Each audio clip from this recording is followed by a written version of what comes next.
Чизкейк Баунти, уникално вкусен. Разтапям половин пакетче масло или около 60-70 грама. Натрушавам наситно около 200 грама кафеви бисквити и прибавям маслото.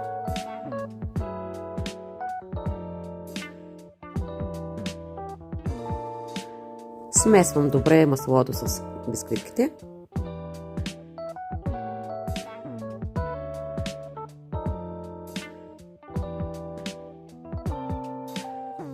Прехвърлям сместа във форма спадащо дъно. Моята форма е 20 см. С помощта на чашка дооформям болата и поставям в хладилника, докато приготвям крема. За чиз крема Баунти са ми нужни 300 грама крема сирене, 300 грама заквасена сметана с висок процент масленост, 250-300 грама кондензирано мляко, една чайна чаша кокосови стърготини и една ампула ванилия. Разбивам всичко с миксера до получаването на хомогенна смес.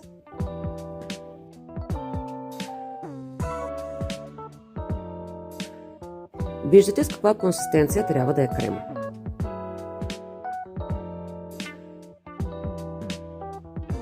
Прехвърлям го при бисквитките, разпределям го равномерно и заглаждам.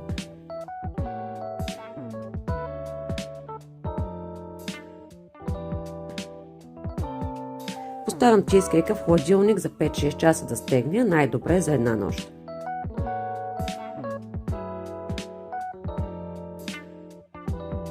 След като търпеливо сме изчакали да стегне чизкейка, приготвяме глазурата.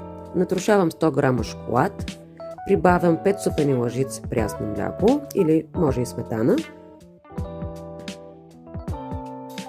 Поставям на водна баня да се разтопи, което отнема не повече 4-5 минутки и разбърквам до получаването на хомогенна смес.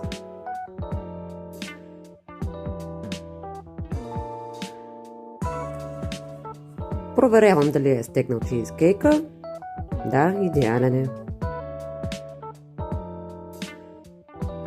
Заливам чизкейка с шоколада и разпределям равномерно.